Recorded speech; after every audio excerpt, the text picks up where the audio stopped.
As you can see here on the X-ray, this dark line indicates a clean fracture of your tibia. So does that mean I'll need surgery?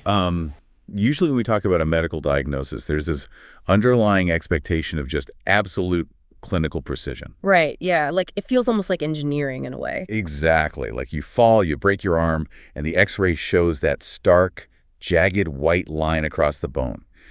And the doctor just points at the screen and says, well, there it is. That's the problem. And it's incredibly comforting, honestly, because it's binary. I mean, the fracture is visible, it's quantifiable. Yeah. And most importantly, it sits completely outside the realm of subjective opinion. Like, nobody debates the lived experience of the bone. Right. But the moment you step out of the clinic and, I don't know, into the world of human relations or corporate structures, social institutions, that X-ray machine just shatters. Oh, completely. It breaks down entirely. Yeah, and we find ourselves staring at a diagnostic landscape that is incredibly murky, especially when we start throwing around words like injustice or structural violence or inequity. Which are huge, heavy terms. Huge.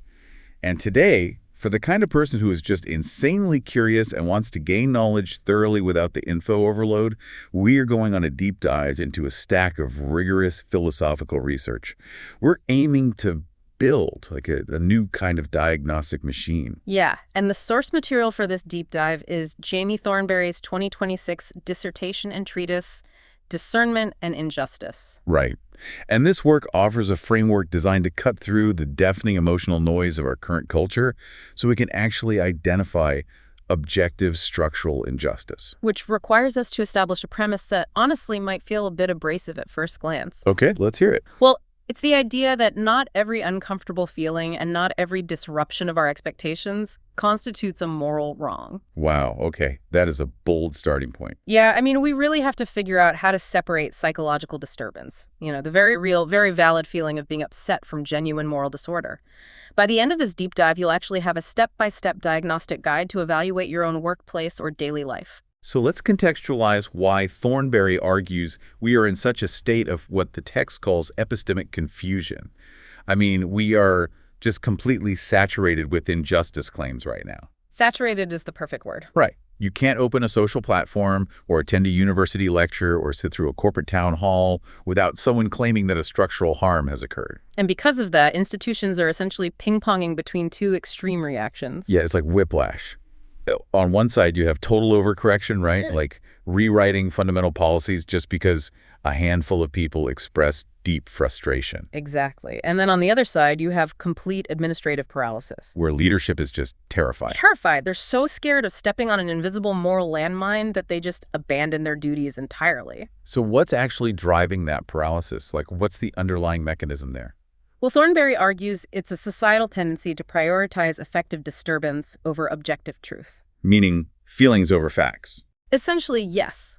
We have subtly rewritten our cultural rulebook so that the volume of a complaint is treated as empirical evidence of a moral failing. So if a group feels outraged, the culture immediately just assumes an objective injustice has occurred. Right. The default assumption is that a genuine injustice must exist to have produced that level of outrage. Okay, let's ground this. Let's look at a specific environment where this plays out daily.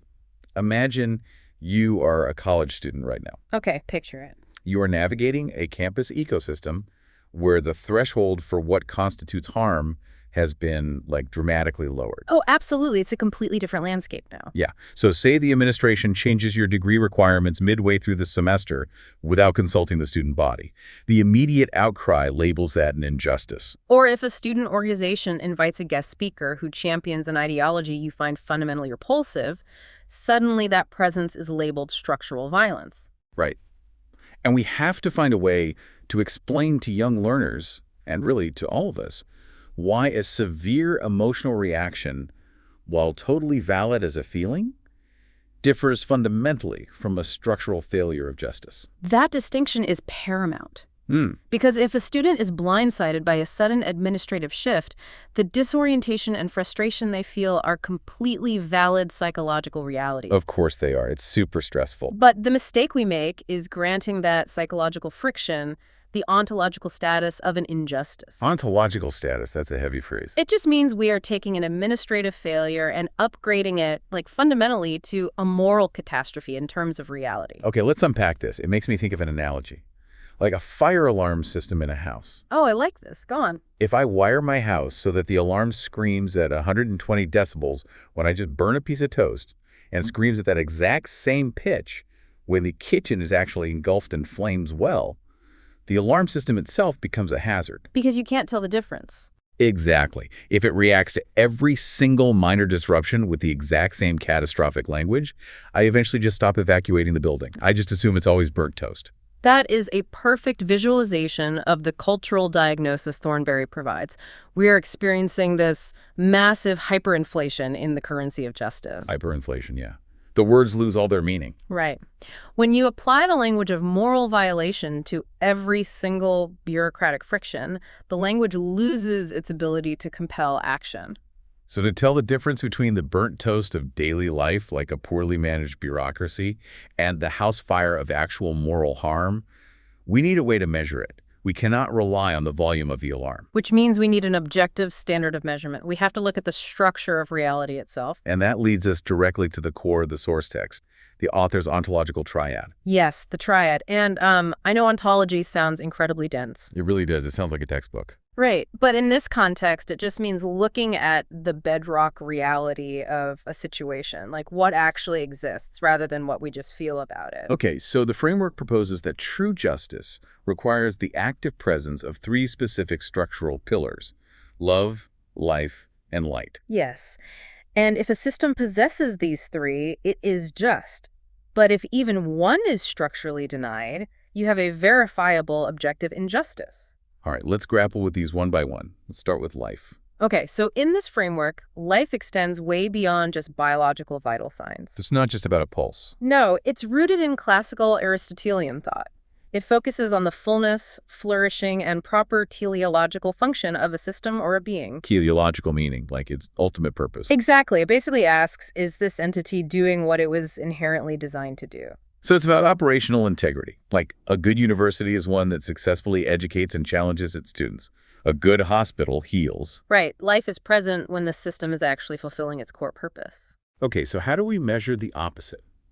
The lack of life. We measure its privation or absence by looking for systemic inversion. Systemic inversion. Give me an example of that. Well, are we looking at an institution that actively rewards incompetence? Or, maybe it's a regulatory body that has become entirely captured by the industry it is supposed to regulate. Ah, so endangering the public instead of protecting them. Exactly. When a system operates in direct contradiction to its intended purpose, it is suffering a privation of life. It's failing its function. Wow. Okay, that sets up the second pillar beautifully, which is light. If life is the functional reality, light is the epistemic reality. Yes, the realm of knowledge and truth. The text defines light as intelligibility, transparency, and the accurate disclosure of reality. And this is so foundational because any claim of injustice inherently presupposes that reality is actually knowable. Like we have to agree on what happened before we can judge it. Right. You cannot demand that an institution be held accountable unless you believe the truth of its actions can be brought into the light. It requires reality to be disclosed without, like, ideological distortion or manufactured concealment. Yes, which means the privation of light is deception. So it's the shredding of documents. Yeah. Or the use of shell corporations to obscure funding. Or in a more modern context, algorithmic suppression. Oh, right. Like deliberately making the truth inaccessible so that power can operate in the shadows. That's the mechanism precisely. If light is suppressed, injustice thrives. Now, we arrive at the third pillar, and this is the one that often causes the most friction in corporate or legal environments. Yeah, the third pillar is love. And I really have to coach back on this one. I figured you might. I mean, including love in a rigid philosophical audit of, say, a municipal government or a Fortune 500 company, that sounds completely out of place. It does sound a bit soft, doesn't it? It sounds like something for a greeting card, not an institutional audit. It sounds like we're trying to mandate corporate hugging. How do you measure something that poetic? Well, what's fascinating here is that it sounds out of place because modern culture has aggressively reduced love to romance or fleeting sentimentality. Which is how we use it 90% of the time. Right. But Thornberry relies on the classical Augustinian definition, where love is not an emotional state at all. Really? Then what is it? It is an ontological vector. It is a directedness of the will. Love is the binding relational good that orders persons toward mutual dignity. Oh, wow. Okay, so if we strip away all of the sentimentality, it's fundamentally about how we recognize and treat human agency. Yes. It's Kant's idea of treating people as ends in themselves, rather than as instrumental tools to extract value from. So love is the active refusal to reduce a human being to a mere utility, a cog in the machine. Exactly. And you can measure its absence very clearly in structural audits. The privation of love is exploitation. It is factional tribalism. Okay, give me an institutional example of that. Say a senior partner at a law firm deliberately sabotages a junior associate's career just to eliminate competition for a board seat. Okay. That is not just a breach of HR protocol. It is a verifiable privation of love. They have actively destroyed the relational good for personal leverage. They treated that person as an obstacle, not a human. That makes total sense now. Yeah. And the text proves the necessity of this specific triad by contrasting it with utilitarianism. I found totally fascinating. It's a crucial contrast. Because utilitarianism, the idea that we should just maximize the aggregate happiness or welfare of the majority, that is essentially the default operating system for most modern corporations and governments. It really is. And Thornberry acknowledges that utilitarianism does capture a partial truth. How so? Well, the desire to maximize welfare roughly corresponds to the pillar of life, making sure the system is functionally flourishing and producing good outcomes. Right. But utilitarianism is dangerously, structurally blind to love and light. Completely blind. Let's look at how that blindness actually plays out. Under strict utilitarian logic, say a massive tech conglomerate exploits the data and privacy of a marginalized minority group. A very realistic scenario. Super realistic. But let's say the resulting product brings immense convenience, wealth, and happiness to millions of majority users. Right. The aggregate welfare goes way up. Exactly. So the utilitarian spreadsheet just says, well, the action is good. The numbers work out. But the triadic framework intercepts that logic entirely. It states that regardless of the systemic flourishing of life, you have fundamentally violated love by exploiting a group instrumentally. And you have violated light by obscuring the truth of their equal dignity. Precisely. It completely rejects the spreadsheet morality. It also completely changes how we view systemic prejudice. Imagine a scenario where a female executive's strategic proposal is dismissed in a boardroom solely because of ingrained gender prejudice. Okay. But let's add a twist. Say an independent audit later reveals that her proposal actually would have lost the company millions of dollars. Oh, that's interesting. Right. A strict utilitarian would look at that and say, well, no financial welfare was lost, the company was saved from a bad idea, so no real injustice occurred. No harm, no foul. But that completely ignores the reality of the human being in that room. The triadic framework identifies that she was profoundly wronged in her fundamental capacity as a knower. Because they refused to listen to her. Right. A real privation of light, the refusal to hear truth from her and love the failure of mutual dignity, occurred in that room regardless of the ultimate financial outcome. So the injustice is in the structural decay of the relationship, not just the bottom line. Exactly. The triad catches the decay that utilitarianism misses. And this idea of structural decay brings us to a massive paradigm shift in the text. It changes how we understand the metaphysical nature of evil itself. Yes, this is where we get into the metaphysics of privation. Right. The triad's necessity is rooted in the privation theory of evil, drawing really heavily from Augustine and Thomas Aquinas. This is one of the most vital concepts in the entire text, honestly. It argues that evil, and by extension injustice, is not a positive standalone substance, which is kind of mind-bending. It is. Because in classical metaphysics, if the ultimate good created all things, then existence itself is fundamentally good. Therefore, evil cannot exist as an independent entity with its own positive properties. It's not a thing you can hold in your hand. Right. It is a parasite. It only exists as the corruption or the lack of a good that ought to be present. I think the easiest way to grasp this is through physical analogies. Let's hear them. Like darkness isn't a physical cloud of antiphotons that enters a room and battles the light. Darkness is literally just the absence of light in a space that is capable of being illuminated. Yes. Or blindness. Blindness isn't a substance that infects the eye. It is the tragic absence of sight in an organ that was designed for seeing. So if we apply that to our diagnostic framework, injustice is not an invading army.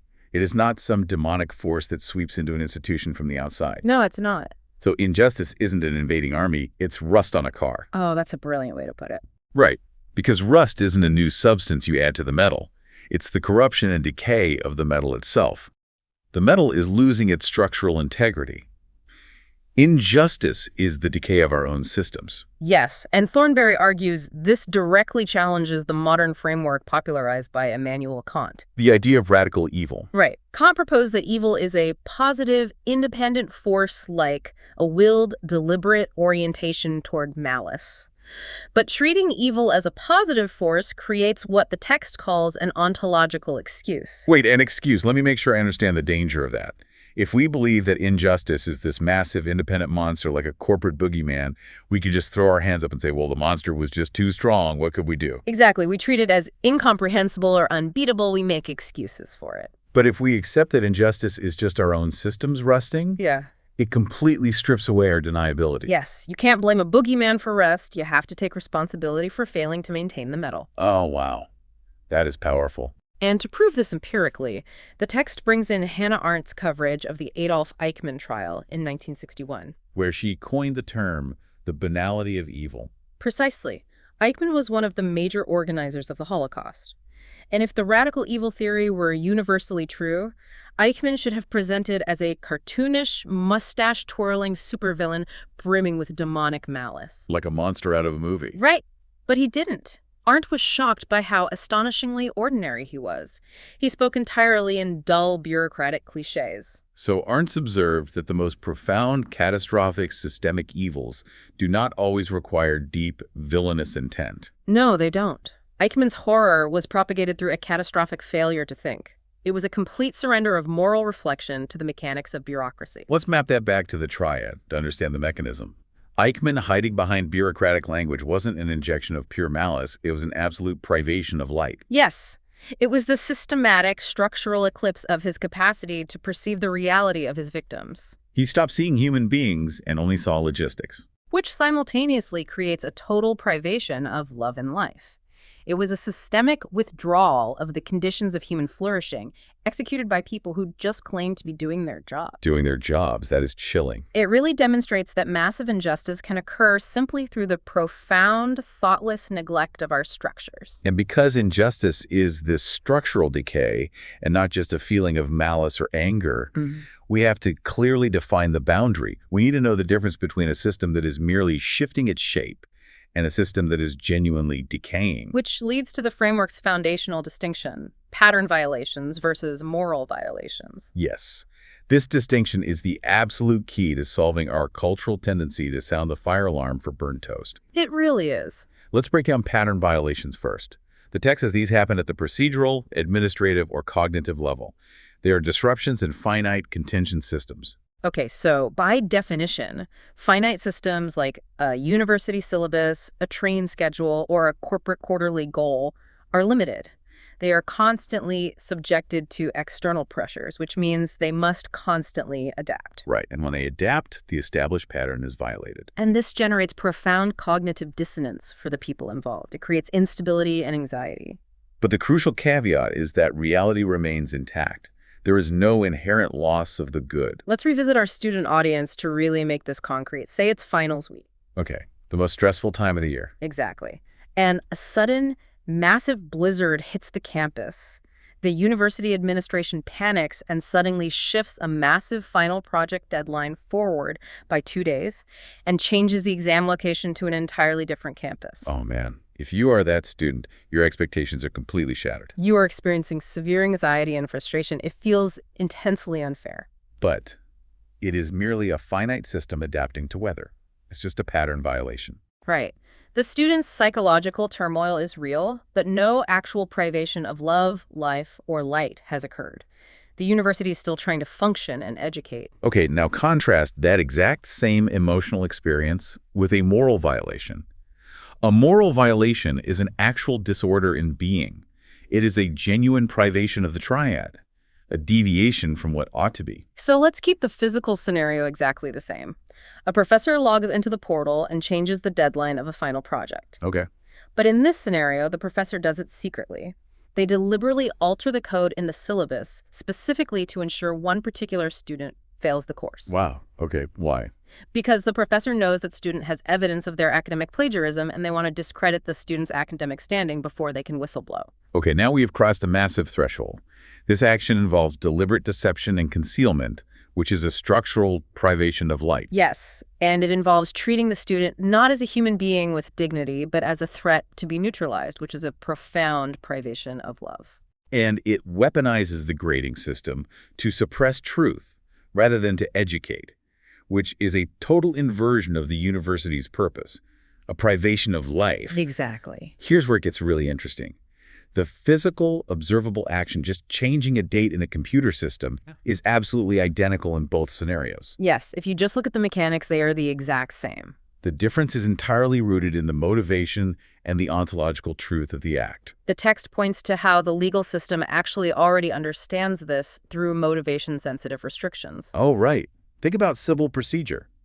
A lawyer filing a motion to delay a trial might be executing a valid procedural adaptation because, say, a key witness is sick in the hospital. That's just a pattern violation. Right. But if that exact same lawyer files the exact same motion solely to drain the opposing party's finances and force a settlement out of pure desperation, it becomes an abusive process. Because the legality of the physical act is determined entirely by its alignment with truth and purpose. But modern institutions fail to make this distinction constantly. Why is that? Well, because institutions are extremely risk-averse, and they manage noise. Noise. Yes. Both the Blizzard syllabus change and the malicious syllabus change make the student angry, right? They both generate very loud complaints to the dean.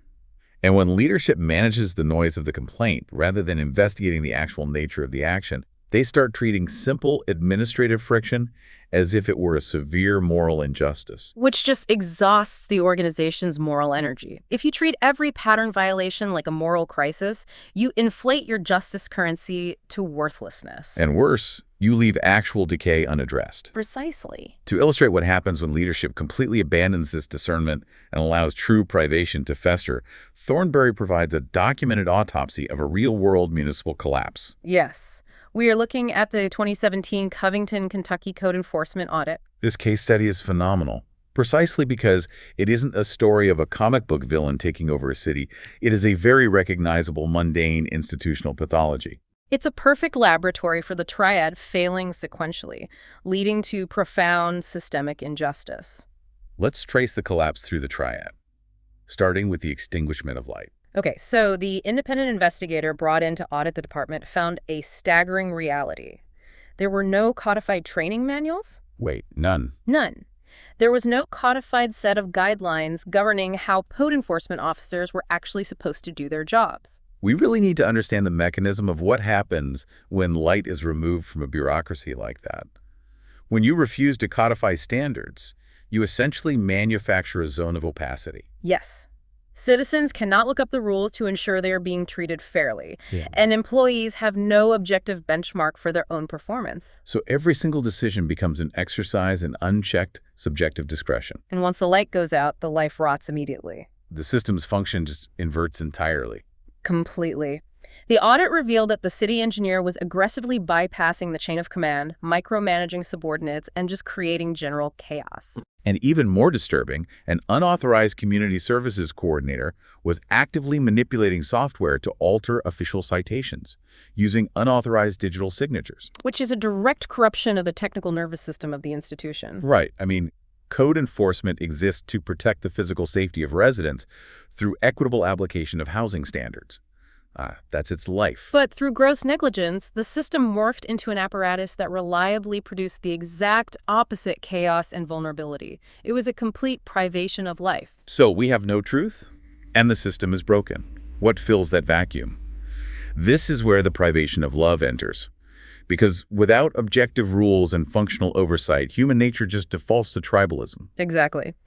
The investigation found allegations of massive relational favoritism. Officials were reportedly overlooking severe code violations for their personal friends. And then aggressively weaponizing citations to target the properties of individuals they personally disliked. They instrumentalized the power of the state to settle personal vendettas. Because when institutional design removes the light of objective standards, the resulting epistemic vacuum is always filled by arbitrary human bias.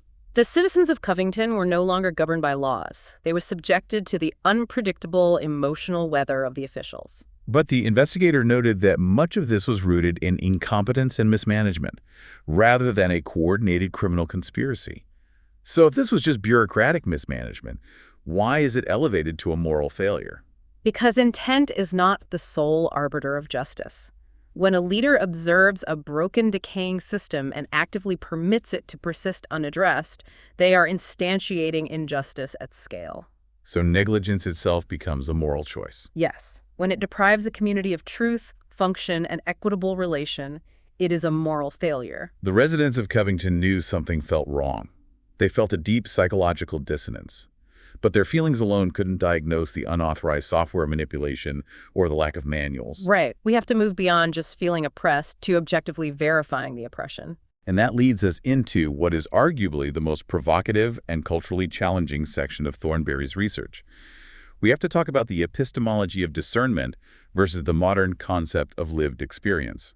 The framework takes a very hard look at the 21st century elevation of lived experience as an absolute, unquestionable epistemic authority. There is a prevailing cultural narrative right now that if a person subjectively experiences something as an injustice, their testimony must be treated as undeniably true and immune to critical examination. Now, we need to be incredibly careful here. The author is not saying we should ignore people's experiences. No, definitely not. The text explicitly states that lived experience is a vital, essential starting point. It is often the only way marginalized voices can initiate an inquiry. But the author argues that treating lived experience as the end of the inquiry, validating it reflexively without objective examination, is deeply problematic. It actually treats the speaker's claim as if it is beneath the dignity of serious, rigorous investigation. Max Weber, the foundational sociologist, warned about this exact thing. If we insulate subjective accounts from critical verification, social inquiry degrades into private, impressionistic feelings that cannot be debated or resolved. It destroys the shared reality necessary for justice. To ensure we are presenting the author's analysis with total impartiality, it's worth noting that Thornberry critiques the extremes on both sides of the modern political aisle, specifically regarding diversity, equity, and inclusion frameworks. Right. So on one side, the text argues that conventional punitive DEI implementations often fail the triad. If a program relies on forcing behavioral compliance through the threat of public shaming, it destroys psychological safety. It creates what the author calls an anxiety zone. This is a profound privation of love because it relies on fear rather than genuine relational integration and mutual dignity. But on the flip side, the text fiercely critiques right-wing legislative efforts to completely ban DEI programming and legally suppress the teaching of documented historical inequities. The author defines this as a massive structural privation of light. Banning historical context just to preserve the comfort of a dominant culture is a deliberate suppression of truth. So both extremes fail the triad. The framework proposes a purpose-enabled approach that actively seeks out diverse experiences, bringing them into the light to build mutual dignity love without weaponizing people's identities. But this brings up a massive complication. How does this framework handle the reality that sometimes objective truth is actively suppressed by the very people demanding objective verification? The text addresses this through Miranda Fricker's concept of epistemic injustice, and we really need to spend some serious time unpacking this because it is brilliant. Fricker's work is essential for understanding how the pillar of light is compromised. She identifies two primary forms of epistemic injustice. The first is testimonial injustice, which is when a speaker's credibility is deflated by the hearer's underlying prejudices. Give me an example of how that works in practice. Imagine a corporate board meeting. A young female executive presents a brilliant, data-driven strategy for emerging markets. Okay. But the older, male-dominated board dismisses her presentation, perceiving her as overly emotional or lacking gravitas, solely based on gender stereotypes. So they haven't just made a bad business decision. No. They have wronged her in her fundamental capacity as a knower. They have refused to let her truth enter the light. That's insidious, but it's relatively easy to spot if you're looking for it. The second type, hermeneutical injustice, is much deeper. Hermeneutical refers to our ability to interpret and make sense of the world.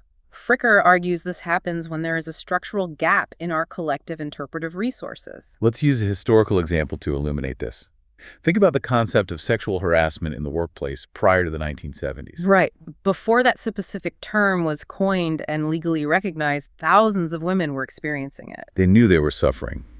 But the culture at large did not possess the shared vocabulary to describe that specific structural abuse. So when a woman tried to complain to HR in 1965, she couldn't make her oppression intelligible to the system. She was told it was just boys being boys, or that she was being overly sensitive. She had the experience, but society had structurally deprived her of the conceptual tools needed to prove it. The light was structurally unavailable to her. Precisely. And Thornberry brings this into the modern era by exploring epistemic dispossession and data colonialism. Today, the suppression of light isn't always interpersonal. It is algorithmic. Right. Massive tech platforms vacuum up the data and knowledge of marginalized communities. Algorithms quietly devalue or suppress their visibility, and the profits are redirected to powerful corporate actors. It's a systemic, silent privation of light that operates without a single discriminatory word being spoken in an office. Which brings us to the ultimate counterargument against the triadic framework. In the text, it's known as the standpoint theory objection. But wait, if I'm an employee experiencing hermeneutical injustice, and the system is rigged against my reality, and then the CEO says, well, our objective HR metrics show no proof of your complaint, hasn't this demand for objective verification just handed all the power back to the dominant institutions who historically get to define what objective even means? It's a vital challenge. If objectivity is defined solely by those holding institutional power, it is just a false universalism. So how does the framework solve that? Thornberry utilizes philosopher Sandor Harding's concept of strong objectivity. Strong objectivity acknowledges that power dynamics distort truth. Therefore, to achieve actual objective reality, an inquiry must actively center the perspectives of those with the least institutional power. Because the people at the bottom of the hierarchy usually have the clearest view of how the machinery is actually grinding. The CEO only sees the polished dashboard.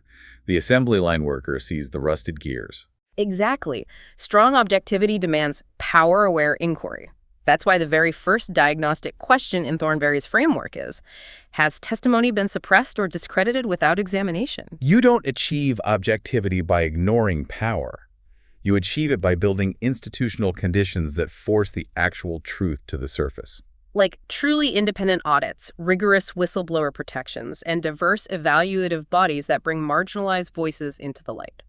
This transitions us perfectly from the realm of deep philosophical theory right onto the factory floor or the principal's office. How does a leader actually implement this paradigm on a random Tuesday when HR drops a crisis on their desk? The text asserts that leaders must stop seeing themselves as mere workflow managers and start acting as ontological guardians. Ontological guardians. Right. I love that. They are responsible for anchoring the organization to reality. And they do this through a threefold diagnostic movement. Right. When a leader is faced with deep institutional dissonance or a severe complaint, step one is the movement of light. They must audit the information flow. Is something hidden, falsified, or deliberately distorted? Are open records requests being honored? Are whistleblowers protected? Examine the information flow. If relevant truth is being actively concealed from those who have a right to know it, the leader has identified a moral violation. Okay, if the light is intact, they move to step two, the movement of love. Is someone being treated contrary to their proper good? And Thornberry is clear here. Justice is not just abstract egalitarianism where everyone gets an identical participation trophy. It is the right ordering of relationships based on mutual dignity. A leader measures this by looking at advancement equity, conducting rigorous organizational justice surveys, and scanning for relational retaliation. If a manager is exploiting their team just to hit a bonus metric, love is entirely absent, regardless of the revenue generated. And finally, step three, the movement of life. Is the system functioning according to its true purpose? The leader audits mission output alignment. Like, are we rewarding the behaviors we claim to punish? If a hospital implements a billing policy that actively incentivizes doctors to spend less time with critical patients, the system is actively producing dysfunction. It is a privation of life. If a leader asks all three questions and finds that no truth is hidden, no one is being exploited, and the system is functionally aligned, then the loud complaint on their desk is almost certainly a pattern violation. It is just the friction of a finite system adapting. But if any of those pillars are structurally compromised, the leader has a moral obligation to dismantle the rot. To visualize what this looks like in a workplace culture, the author brilliantly incorporates the research of Harvard's Amy Edmondson on interplay between psychological safety and accountability. It maps perfectly to the Triad. Edmondson plots team performance across 4 distinct zones. Let's walk through them. Okay. If you have an environment with low accountability and low psychological safety, you are in the apathy zone. Employees do the absolute bare minimum to avoid getting fired, and they fundamentally distrust each other. So this is a total toxic privation of both life, because there's no function, and love, because there's no relational trust. Exactly. Then you have the environment with low accountability but high psychological safety. This is the comfort zone. Ah, the comfort zone. Everyone is friendly, there are ping pong tables in the break room, and nobody ever gets stressed. But nobody strives for excellence either, because there are no standards. It's surface-level harmony, but it's stagnant. So this is a privation of life. The system isn't flourishing, it's just resting. Conversely, if you implement high accountability but maintain low psychological safety, you enter the anxiety zone. This is a punitive, fear-based culture where leaders manage by threat. Mistakes are aggressively punished. Which guarantees that employees will hide errors from leadership. This creates a severe privation of love due to fear and an immediate privation of light because truth is driven underground. Which leaves only one functional option, the learning zone. High accountability combined with high psychological safety. This is the only zone where the full triad is integrated. In the learning zone, you have light, because it's safe to admit mistakes and speak the truth. You have love, because relationships are built on mutual respect rather than fear. And you have life, because high accountability drives the system toward its purpose. So what does this all mean? It means a leader's job isn't to be a people pleaser managing the emotional weather to ensure nobody ever feels anxious. Their job is to anchor the organization to reality. And that requires immense moral courage.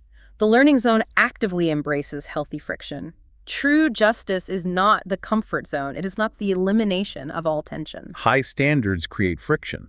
Diverse opinions create debate. Holding people accountable is inherently uncomfortable. But that discomfort is productive. You must be willing to disturb comfortable arrangements from which powerful people benefit. You must forcefully refuse deception, actively repair broken relationships, and dismantle systems that invert competence. We have covered an immense philosophical landscape today. We started by diagnosing a society that is drowning in subjective claims of injustice, desperately oscillating between overcorrection and paralysis. We introduced the ontological triad. Love as the active directedness toward mutual dignity, life as the flourishing of proper function, and light as the unmanipulated disclosure of reality. We explored the metaphysics of privation, understanding that evil is a lack, a rusting of our systems, rather than an invincible invading monster. We examined the critical necessity of distinguishing between a pattern violation, which merely disrupts our expectations, and a moral violation, which genuinely deprives reality of goodness. And we operationalized this theory into a practical, step-by-step diagnostic tool for leaders. So the next time you, the listener, feel that deep spike of anger, frustration, or cognitive dissonance at work or school, you don't have to just sit in the emotional noise. You can pause, take a breath, and run the diagnostic. Ask yourself, is my pattern just being violated because the system is adapting? Or is there a genuine structural privation of truth, relational dignity, or function here? It empowers you with a real diagnostic tool. As we wrap up this deep dive, I want to leave you with one final, deeply provocative thought derived from the text. In our modern corporate and social intuition, we almost universally assume that a loud, complaining organization is a toxic one. Right. We look at a university with constant protests, or a company with a high volume of HR complaints, and we assume the environment must be inherently unjust. But what if the opposite is true? What if the complete absence of complaint in an organization is not evidence of perfect, harmonious justice, but rather evidence that the light has been so utterly and successfully suppressed that people have simply stopped speaking the truth altogether? The most brutally effective systems of oppression in human history are often the ones that have successfully silenced the public expression of grievance. A perfectly quiet room doesn't always mean the patient is healthy. It might just mean the X-ray machine has been entirely unplugged. Justice isn't the absence of tension, it's the right ordering of reality. Keep your eyes open for the light.